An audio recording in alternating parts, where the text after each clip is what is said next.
मेरे प्यारे छात्र छात्राओं, आज जो है कि क्लास नंबर 3 है।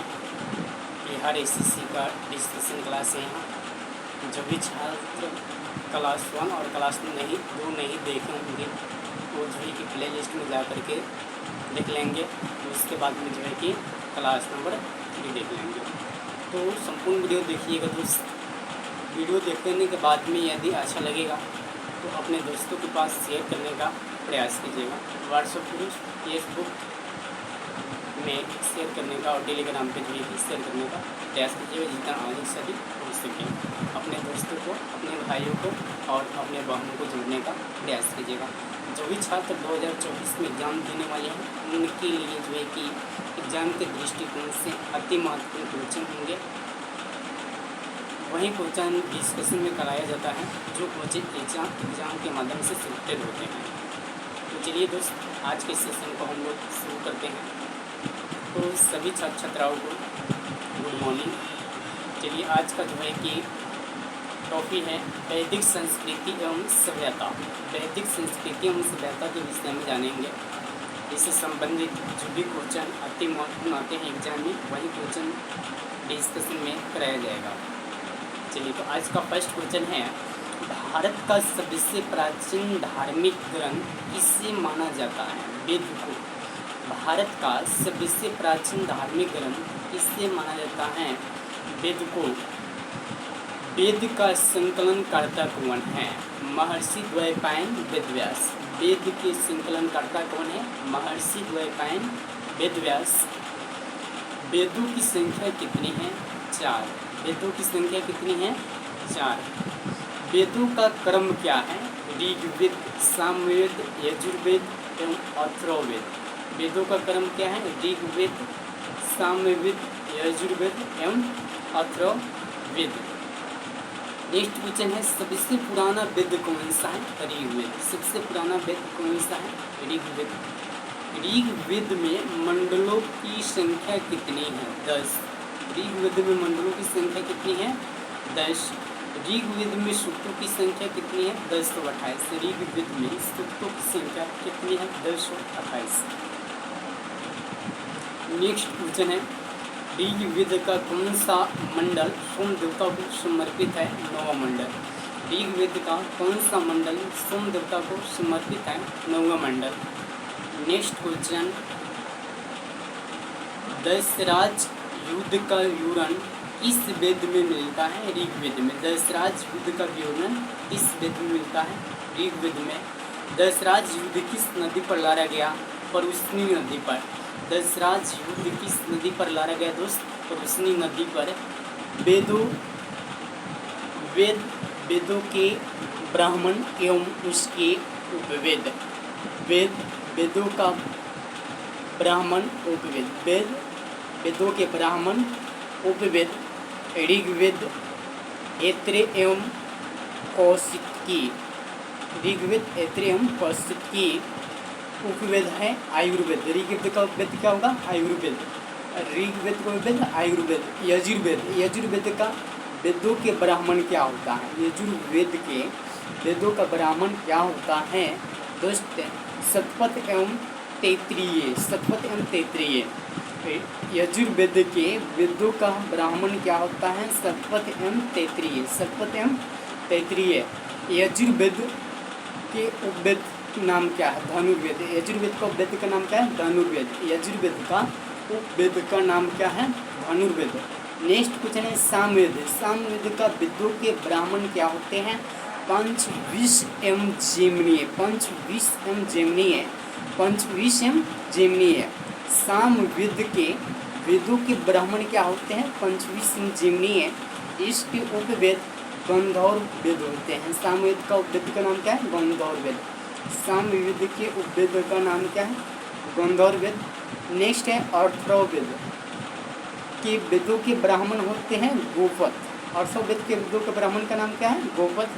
अथर्ववेद का उपवेद क्या है? शिल्पवेद। अथर्ववेद का उपवेद का नाम बताइए? शिल्पवेद। अथर्ववेद का उपवेद का नाम क्या है? शिल्पवेद। नेक्स्ट टॉपिक है, प्रमुख दर्शन एवं उनके प्रवर्तक। एक तरफ दर्शन और प्रवर्तक का नाम बताना है दोस्त। दर्शन का नाम पूछेंगे, प्रवर्तक का नाम बताइएगा। तो प्रमुख दर्शन एवं उनके प्रवर्तक, दर्शन प्रवर्तक चार्वाक। योग दर्शन के प्रतिपादक पतंजलि हैं। योग दर्शन के प्रतिपादक कौन है? पतंजलि। सांख्य दर्शन के प्रतिपादक कौन है? कपिल। सांख्य दर्शन के प्रतिपादक कौन है? कपिल। न्याय दर्शन के प्रतिपादक गौतम। न्याय दर्शन के प्रतिपादक गौतम। पूर्व मीमांसा दर्शन के प्रतिपादक कौन है? जैमिनी। पूर्व मीमांसा दर्शन के प्रतिपादक कौन है या प्रवर्तक कौन है या संस्थापक कौन है? तो जैमिनी। पूर्व मीमांसा के प्रवर्तक कौन है? जैमिनी। उत्तर मीमांसा बादरायण। उत्तर मीमांसा बादरायण। और वैशेषिक मीमांसा कनाद्य उल्लूक। वैशेषिक मीमांसा कनाद्य उल्लूक। मेरे प्यारे छात्र छात्राओं, इस वीडियो को संपूर्ण देखिएगा। यदि अच्छा लगेगा तो एक सब्सक्राइब कीजिएगा दोस्त और लाइक कीजिएगा। सब्सक्राइब और लाइक करने में किसी प्रकार को कोई खर्च नहीं लगता है आपका, और वीडियो देखने के लिए भी किसी प्रकार का कोई खर्च नहीं होता। तो आपके लिए जब हम इतना मेहनत करते हैं तो आपका एक सब्सक्राइब, एक लाइक और एक कमेंट अवश्य बनता है दोस्त। तो ये जो है कि एग्ज़ाम में कई बार यहाँ से क्वेश्चन पूछा गया है। वही क्वेश्चन एग्ज़ाम में वही क्वेश्चन जो है कि डिस्कशन में कराया जाता है दोस्त, जो एग्ज़ाम की दृष्टिकोण से अति महत्वपूर्ण होते हैं। तो वीडियो को रोक करके 2 दाल 4 दाल देख लीजिएगा दोस्त। 2 से 4 दाल आप देख लेते हैं एग्ज़ाम से पहले, तो आपका जो है कि कंप्लीट यहाँ से जीके जीएस संपूर्ण हो जाएगा। और जो है कि भूलिएगा नहीं, कभी 2 से 4 दाल यदि वीडियो को आप देख लेते हैं तो याद हो जाएगा। कोशिश कीजिएगा कि जो चीज़ याद कर लें उसको बगैर देखे हुए लिखने का, और फिर से जो है कि मिलाने का क्या सही है, कहाँ त्रुटि है, उस त्रुटि को यदि त्रुटि है तो सुधार लीजिएगा, यदि त्रुटि नहीं है तो बहुत अच्छी बात है। चलिए तो आगे हम लोग देखते हैं। मैं कवि हूँ, मेरे पिता वैद्य है और मेरी माता चक्की चलाती है। यह कथन ऋग्वेद के किस मंडल में वर्णित है? 9वां मंडल में। यह कथन ऋग्वेद के किस मंडल में वर्णित है? 9वां मंडल में। मैं कवि हूँ, मेरे पिता वैद्य है और मेरी माता चक्की चलाती है। यह कथन ऋग्वेद के किस मंडल में वर्णित है? 9वें मंडल में। नेक्स्ट क्वेश्चन है, चारों वेदों को क्या कहा जाता है? संहिता। चारों वेदों को क्या कहा जाता है? संहिता। नेक्स्ट क्वेश्चन, ऋग्वेद के किस सूक्त में 4 वर्णों का उल्लेख पहली बार मिल जाता है? तो पुरुष सूक्त में। ऋग्वेद के किस सूक्तों में 4 वर्णों का उल्लेख पहली बार मिलता है? तो पुरुष सूक्त में। भारतीय संगीत का जनक किस वेद को माना जाता है? सामवेद को। भारतीय संगीत का जनक किस वेद को माना जाता है? तो सामवेद को। कौन सा वेद गद्य एवं पद दोनों में मिलता है? यजुर्वेद। कौन सा वेद गद्य एवं पद दोनों में मिलता है? यजुर्वेद। नेक्स्ट क्वेश्चन है, रोग निवारण तंत्र मंत्र, जादू टोना, वशीकरण, विवाह, प्रेम, राजक्रम, मातृभूमि आदि विविध विषयों का विवरण किस वेद में मिलता है? अथर्ववेद में मिलता है। जादू टोना का उल्लेख किस वेद में है? अथर्ववेद में है। यह क्वेश्चन कई बार एग्जाम में पूछा गया है दोस्त। भारतीय संगीत का जनक किस वेद को कहा जाता है? तो सामवेद को कहा जाता है। कौन सा वेद गद्य पद दोनों में मिलता है? यजुर्वेद। रोग निवारण तंत्र मंत्र, जादू टोना, वशीकरण, विवाह, प्रेम, राजक्रम, मातृभूमि आदि विविध विषयों का विवरण किस वेद में मिलता है? अथर्ववेद में मिलता है। पुराणों की रचयिता इन्हें माना जाता है? लोमहर्ष एवं उग्रश्रवा को। पुराणों की रचयिता किससे माना जाता है? लोमहर्ष एवं उग्रश्रवा को। पुराणों की संख्या कितनी है? 18। पुराणों की संख्या कितनी है? 18। पुराण एवं उससे संबंधित वंश। पुराण संबंधित वंश। विष्णु पुराण किस वंश से संबंधित है? मौर्य वंश से। विष्णु पुराण किस वंश से संबंधित है? मौर्य वंश से। मत्स्य पुराण आंध्र सातवाहन वंश से। मत्स्य पुराण किस वंश से संबंधित है? आंध्र सातवाहन वंश से। वायु पुराण गुप्त वंश से संबंधित है। वायु पुराण किस वंश से संबंधित है? गुप्त वंश से। एवं उससे संबंधित वंश। पुराण संबंधित वंश विष्णु पुराण किस वंश से संबंधित है? मौर्य वंश से। विष्णु पुराण किस वंश से संबंधित है? मौर्य वंश से। मत्स्य पुराण किस वंश से संबंधित है? आंध्र सातवाहन वंश। मत्स्य पुराण किस वंश से संबंधित है? आकांक्ष सातवाहन वंश। वायु पुराण किस वंश से संबंधित है? गुप्त वंश। वायु पुराण किस वंश से संबंधित है? गुप्त वंश। आज का क्वेश्चन जो है कि आप लोगों के लिए रहेगा दोस्त, इसका जो है कि जवाब आप लोग कमेंट बॉक्स में दीजिएगा। जो भी छात्र नहीं जुड़े हैं उनको जोड़ने का प्रयास कीजिएगा। अपने गली गली में, अपने मोहल्ले में शेयर करने का प्रयास कीजिएगा दोस्त, और अपने जो है कि भाई बहन और दोस्तों को जो है कि जोड़ने का प्रयास कीजिएगा। अधिक से अधिक संख्या में पर डे लाने का प्रयास किया जाएगा, और जो है कि पर डे डिस्कशन क्लास आपका कराया जाएगा जब तक एग्ज़ाम नहीं समाप्त होता है तब तक। बिहार एसएससी सीजीएल इस सब के लिए जो है कि यहाँ से जो है कि क्वेश्चन पूछा जाता है, और अति महत्वपूर्ण क्वेश्चन है एग्जाम के दृष्टिकोण से। तो आज का फर्स्ट क्वेश्चन है, आप लोगों को इस क्वेश्चन का जवाब कमेंट बॉक्स में देना है। सबसे प्राचीन एवं प्रमाणिक पुराण किससे माना जाता है? सबसे प्राचीन एवं प्रमाणिक पुराण किससे माना जाता है? इसका जवाब आप सभी छात्र छात्राओं को कमेंट बॉक्स में देना है। आगे चलते हैं। स्मृति ग्रंथ को अन्य किस नाम से जाना जाता है? धर्मशास्त्र। स्मृति ग्रंथ को अन्य किस नाम से जाना जाता है? धर्मशास्त्र। किस स्मृति ग्रंथ को सबसे प्राचीन एवं प्रमाणिक माना जाता है? मनुस्मृति को। किस स्मृति ग्रंथ को सबसे प्राचीन एवं प्रमाणिक माना जाता है? मनुस्मृति को। वैदिक साहित्य में सम्मिलित हैं वेद, उपवेद, ब्राह्मण, आरण्यक, उपनिषद। वैदिक साहित्य में सम्मिलित हैं वेद, उपवेद, ब्राह्मण, आरण्यक एवं उपनिषद। वैदिक साहित्य के अंतिम अंग उपनिषद को क्या कहा जाता है? वेदांत कहा जाता है। वैदिक साहित्य के अंतिम अंग उपनिषद को क्या कहा जाता है? वेदांत कहा जाता है। वेदांत के ही वेदांत कहा जाता है। सत्यमेव जयते शब्द किस उपनिषद से लिया गया? मुंडकोपनिषद से। सत्यमेव जयते शब्द किस उपनिषद से लिया गया है? मुंडकोपनिषद से लिया गया है। नेक्स्ट क्वेश्चन है, मनुस्मृति की रचना किस काल में की गई थी? शुंग काल में। मनुस्मृति की रचना किस काल में की गई थी? शुंग काल में। किस पुराण में भारतवर्ष की भौगोलिक एवं मूल एकता का वर्णन प्राप्त होता है? विष्णु पुराण में। किस पुराण में भारतवर्ष की भौतिक एवं मूल एकता का वर्णन प्राप्त होता है? विष्णु पुराण में। तो क्वेश्चन जो आप लोग को दिए थे कि स्मृति ग्रंथ को अन्य किस नाम से जाना जाता है? एक क्वेश्चन जो है कि धर्मशास्त्र। स्मृति ग्रंथ को किस अन्य नाम से जाना जाता है? तो धर्मशास्त्र के नाम से जाना जाता है। जो क्वेश्चन आप लोगों को दिए थे कमेंट बॉक्स में आंसर देने के लिए, उस क्वेश्चन का जवाब क्या होगा बता देते हैं आप सभी को, याद कर लीजिएगा। सबसे प्राचीन एवं प्रमाणिक पुराण किससे माना जाता है? मत्स्य पुराण को। सबसे प्राचीन एवं प्रमाणिक पुराण किससे माना जाता है? तो मत्स्य पुराण को माना जाता है। चलिए तो आगे हम लोग देखते हैं। वैदिक सभ्यता किस धातु युग की मानी जाती है? लौह युग। वैदिक सभ्यता किस धातु युग की मानी जाती है? लौह युगीन। नेक्स्ट क्वेश्चन, गायत्री मंत्र किस वेद से लिया गया है? ऋग्वेद से। गायत्री मंत्र किस वेद से लिया गया है?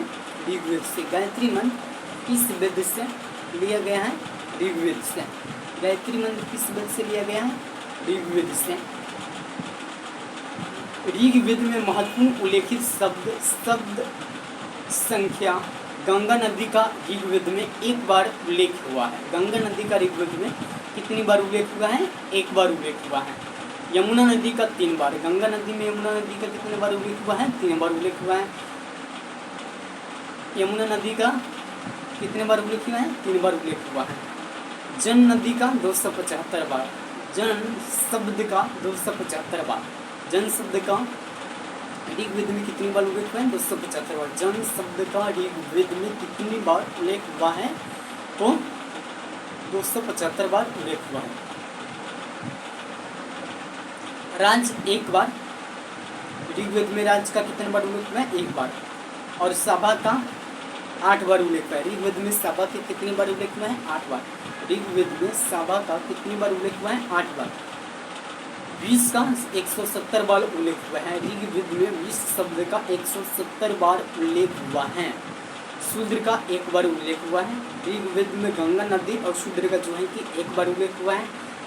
समिति का 9 बार उल्लेख हुआ है। ऋग्वेद में समिति का 9 बार उल्लेख हुआ है और कृषि का 24 बार उल्लेख हुआ है। ऋग्वेद में कृषि का 24 बार उल्लेख हुआ है और इंद्र में 250 बार उल्लेख हुआ है। ऋग्वेद में इंद्र शब्द का उल्लेख कितनी बार हुआ है? 250 बार। ऋग्वेद में इंद्र का उल्लेख, इंद्र देवता का उल्लेख 250 बार हुआ है। ऋग्वेद में इंद्र देवता का उल्लेख कितनी बार हुआ है? 250 बार हुआ है। गायत्री मंत्र किसे समर्पित है? सविता या सावित्री देवता को। गायत्री मंत्र किस देवता को समर्पित है? सविता या सावित्री देवता को समर्पित है।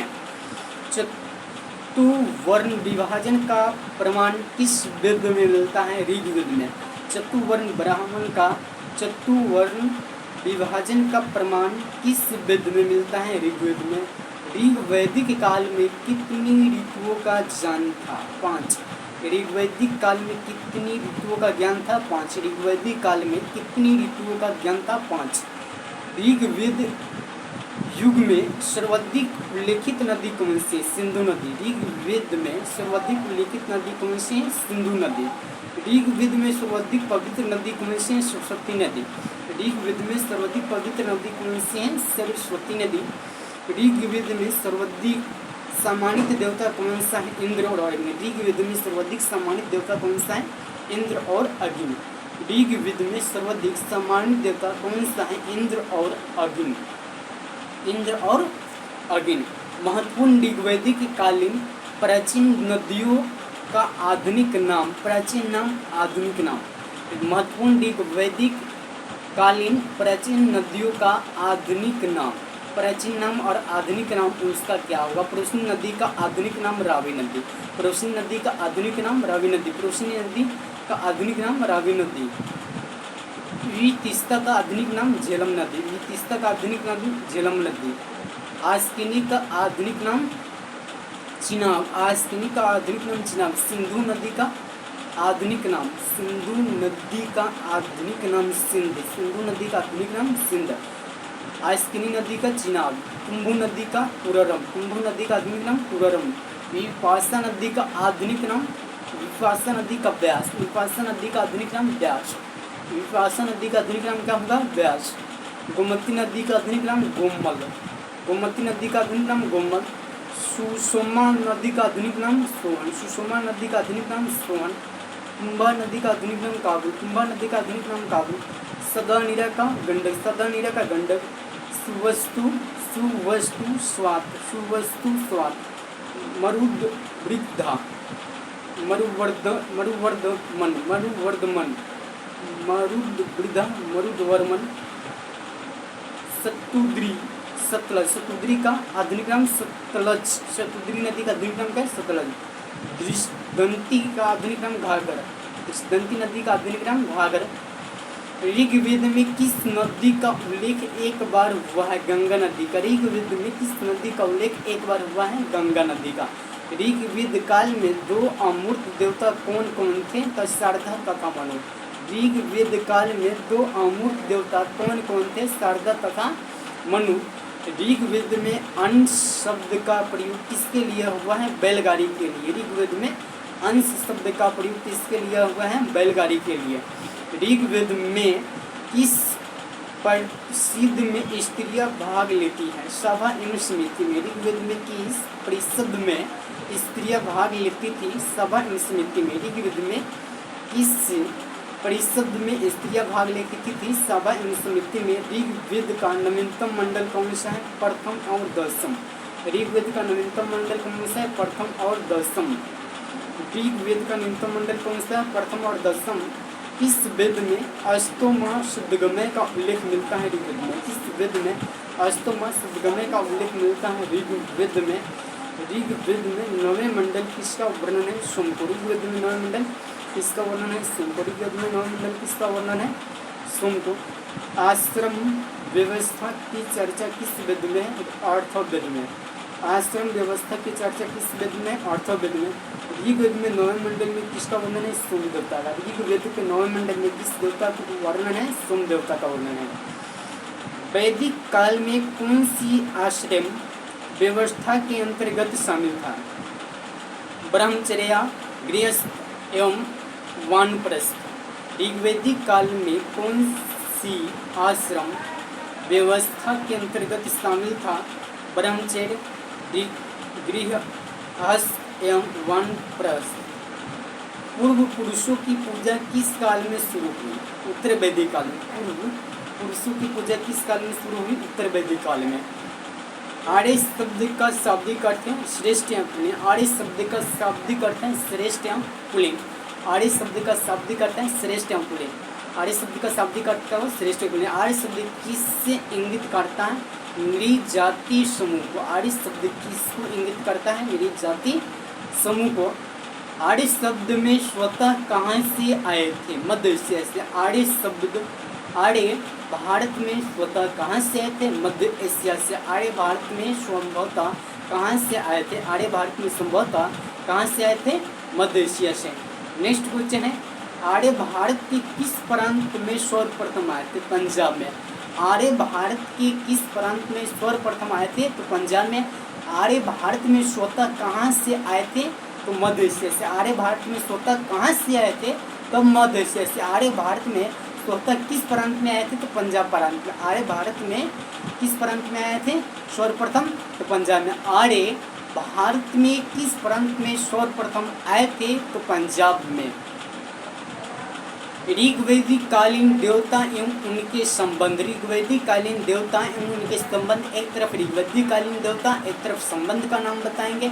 इंद्र देवता का किससे संबंध है? युद्ध का नेता एवं वर्षों का देवता। युद्ध का नेता एवं वर्षों का देवता किस देवता को कहा जाता है? तो इंद्र को कहा जाता है। युद्ध का नेता या वर्षों का देवता किस देवता को कहा जाता है? इंद्र को कहा जाता है। इंद्र को कहा जाता है। अग्नि को देव एवं मानव के बीच संबंध। अग्नि को देव एवं मानव के बीच संबंध। जल देवता एवं ऋतु परिवर्तन का संरक्षण किस देवता को कहा जाता है? अरुण को कहा जाता है। जल देवता एवं ऋतु परिवर्तन संरक्षण किस देवता को कहा जाता है? अरुण को कहा जाता है। वनस्पति देवता एवं मादक रस के देवता। वनस्पति देवता एवं मादक रस के देवता सोम देवता को कहा जाता है। ऋग्वैदिक कालीन देवता का नाम है संबंध है। इस देवता का संबंध किस चीज़ से है, इसके विषय में हम लोग पढ़ रहे हैं।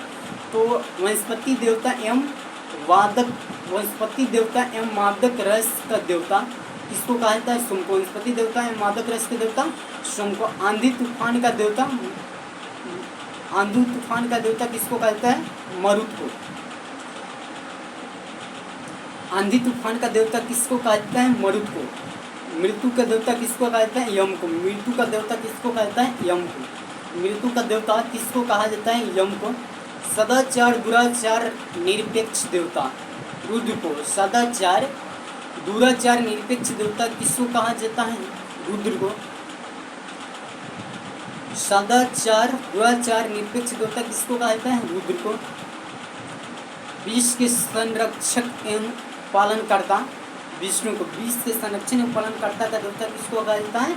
विष्णु को। आकाश का देवता ध्रुव को कहा जाता है। आकाश का देवता ध्रुव को। गैर रक्षक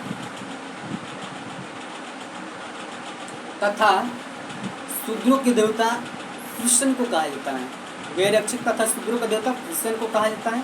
प्राकृतिक संतुलन का देवता ऋतु को कहा जाता है। प्राकृतिक संतुलन का देवता ऋतु को कहा जाता है। प्राकृतिक संतुलन का देवता ऋतु को कहा जाता है। प्रगति एवं उत्थान का देवता उषा को कहा जाता है। प्रगति एवं उत्थान का देवता उषा को कहा जाता है।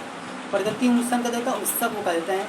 विपत्तियों को हारने वाला देवता अश्विन। विपत्तियों को हारने वाला देवता अश्विन। विपत्तियों को हारने वाला देवता किस देवता को कहा जाता है? अश्विन को। विपत्तियों को हारने वाला देवता किस देवता को कहा जाता है? अश्विन को कहा जाता है। मेरे प्यारे छात्र छात्राओं, हिम्मत दिखाई नहीं, हिम्मत, मेरे प्यारे छात्र छात्राओं, हिम्मत बताई नहीं दिखाई जाती है। हिम्मत बताई नहीं दिखाई जाती है। चलिए आज के आगे क्वेश्चन पे बात करते हैं हम। आर्यों ने सबसे पहले किस क्षेत्र को अपने अधिकार में लिया? सप्त सिंधु को। आर्यों ने किस क्षेत्र को अपने अधिकार में लिया? सप्त सिंधु को। प्राचीन काल में आर्यों के जीवनोपार्जन का मुख्य साधन क्या था? पशुपालन और कृषि। पशुपालन और कृषि। प्राचीन काल में आर्यों के जीवनोपार्जन का मुख्य साधन क्या था? पशुपालन और कृषि। आर्य काल में राजा को किस नाम से पुकारा जाता था? राजन। आर्य काल में राजा को किस नाम से पुकारा जाता था? राजन। आर्यों की सबसे प्रमुख नदी कौन सी है? सिंधु नदी। आर्यों की सबसे प्रमुख नदी कौन सी है? सिंधु नदी। आर्यों की आदि स्थल संबंधित इतिहासकारों के मत। आदि स्थल इतिहासकार के मत सप्तसंदेव प्रदेश। डॉक्टर अविनाश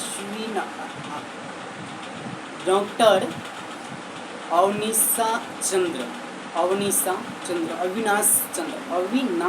डॉक्टर अविनाश चंद्र। शपथ प्रदेश, शपथ संदेव प्रदेश का देवता डॉक्टर अविनाश चंद्र। शपथ संदेव प्रदेश का देवता किसको कहा जाता है? डॉक्टर अविनाश चंद्र को। मध्य देश का डॉक्टर राजबली पांडे। डॉक्टर राजबली पांडे। ब्रह्मर्षि देवता पंडित जगन्नाथ झा। ब्रह्मर्षि देवता पंडित गंगानाथ झा। पंडित गंगानाथ झा। कश्मीर अथवा हिमाचल प्रदेश। LD कला इतिहासकार के मत हैं। कश्मीर अथवा हिमाचल प्रदेश LD कला। देविका प्रदेश DS Trivedi. Tibet Swami Dayanand Saraswati. Tibet Swami Dayanand Saraswati. मध्य एशिया का पामिर क्षेत्र एडवर्ड मेयर ओल्डेनबर्ग मुख्यत को कहा जाता है। जर्मनी पेंका एम हर्ट। मध्य Asia Bactria Max Muller. Next question है, आर्यों के मूल निवास के विषय में विद्वान ने कौन सा सिद्धांत प्रतिपादित किए? तो आर्टिक प्रदेश का सिद्धांत, भूमध्य सागरीय सिद्धांत तथा भारतीय सिद्धांत। आर्यों के मूल निवास के विषय में विद्वान ने कौन सा सिद्धांत प्रतिपादित किया? तो आर्टिक प्रदेश का सिद्धांत, भूमध्य सागरीय सिद्धांत तथा भारतीय सिद्धांत। प्राचीन काल में आर्य हिमालय में रहते थे तथा कालांतर में ये आर्यवत में आकर बस गए। ये मत किनका था? स्वामी दयानंद सरस्वती जी का मत था। प्राचीन काल में आर्य हिमालय में रहते थे। प्राचीन काल में आर्य कहाँ रहते थे?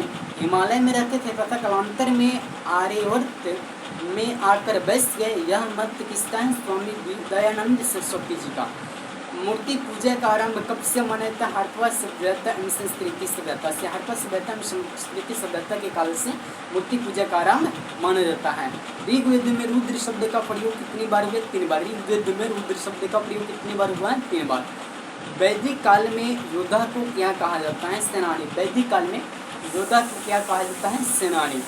प्राचीन भारत का कानूनदाता किससे माना जाता है? मनु को। प्राचीन भारत का कानूनदाता किससे माना जाता है? मनु को। प्राचीन भारत का कानूनदाता किससे माना जाता है? मनु को। यजुर्वेद अर्थात जीवन का विज्ञान का उल्लेख किस वेद में मिलता है? अथर्ववेद में। यजुर्वेद अथवा जीवन का उल्लेख का किस वेद में मिलता है? अथर्ववेद में। यजुर्वेद अर्थात जीवन का विज्ञान का उल्लेख किस वेद में मिलता है? अथर्ववेद में। यजुर्वेद अर्थात जीवन का विज्ञान का उल्लेख किस वेद में मिलता है? तो किस वेद में मिलता है? अथर्ववेद में। भारतीय दर्शन का आरंभिक विचारधारा किससे माना जाता है? सांख्य को। भारतीय दर्शन का आरंभिक विचारधारा किससे माना जाता है? सांख्य को। नेक्स्ट क्वेश्चन है, योग दर्शन के प्रतिपादक कौन थे? पतंजलि। योग दर्शन के प्रतिपादक कौन थे? पतंजलि। वर्ण व्यवस्था एवं वंशानुगत जाति में परिवर्तन किस काल में हुआ? उत्तर वैदिक काल में। वर्ण व्यवस्था का वंशानुगत जाति में परिवर्तन किस काल में हुआ? उत्तर वैदिक काल में। उत्तर वैदिक काल का समय माना जाता है 1000 से 600 ईसा पूर्व के बीच उत्तर वैदिक काल का समय माना जाता है। 1000 से 600 ईसा पूर्व उत्तर वैदिक काल का समय माना जाता है। 1000 से 600 ईसा पूर्व के बीच उत्तर वैदिक काल में कितने उपवेदों की रचना की गई? 4। उत्तर वैदिक काल में कितने उपवेदों की रचना की गई? 4। उत्तर वैदिक काल में कितने उपवेदों की रचना की गई? 4। उत्तर वैदिक काल में समाज में किस वर्ण को उच्च स्थान प्राप्त हुआ है? ब्राह्मण को। उत्तर वैदिक काल में किस वर्ण को उच्च स्थान प्राप्त हुआ है? ब्राह्मण को। उत्तर वैदिक काल में किस धार्मिक उत्तर वैदिक काल में किस समाज को वर्ण उच्च प्राप्त हुआ है? तो ब्राह्मण को। उत्तर वैदिक कालीन धार्मिक क्रियाओं का मुख्य साधन क्या है? कर्मकांड। उत्तर वैदिक कालीन धार्मिक क्रियाओं का मुख्य साधन क्या था? कर्मकांड। उपनिषदों में सबसे विशाल उपनिषद कौन सा है? बृहदारण्यक उपनिषद। उपनिषदों में सबसे विशाल उपनिषद कौन सा है? बृहदारण्यक उपनिषद। प्रसिद्ध दशराज युद्ध किस नदी के तट पर लड़ा गया? परुष्णी। प्रसिद्ध दशराज युद्ध किस नदी के तट पर लड़ा गया? परुष्णी। प्रसिद्ध प्रसिद्ध दशराज युद्ध किस नदी पर लड़ा गया था? परुष्णी। कन्या का बलपूर्वक अपहरण कर उसके साथ किया गया विवाह क्या कहलाता था? राक्षस विवाह। कन्या का बलपूर्वक अपहरण कर उसके साथ किया गया विवाह क्या कहलाता था? राक्षस विवाह कहलाता था। कन्या का बलपूर्वक अपहरण कर उसके साथ किया गया विवाह क्या कहलाता था? राक्षस विवाह। कन्या का बलपूर्वक अपहरण कर उसके साथ किया गया विवाह क्या कहलाता था? राक्षस विवाह कहलाता था। तो मेरे प्यारे छात्र, आज का जहाँ बिहार एसएससी के लिए डिस्कशन क्लास नंबर 3 था, जो कि यहाँ आज का क्वेश्चन समाप्त होता है यहीं पे। इसके साथ सभी छात्र छात्राओं इस वीडियो को संपूर्ण देखिएगा। संपूर्ण देखने के बाद में अच्छा लगेगा तो अपने दोस्तों के पास शेयर करने का प्रयास कीजिए। आज के लिए इतना ही मेरे प्यारे छात्र छात्राओं। आज का मोटिवेशन कोड है, आज का मोटिवेशन है तो सफलता एक दिन में नहीं मिलती है पर एक दिन अवश्य मिलती है। साहब मेढक की तरह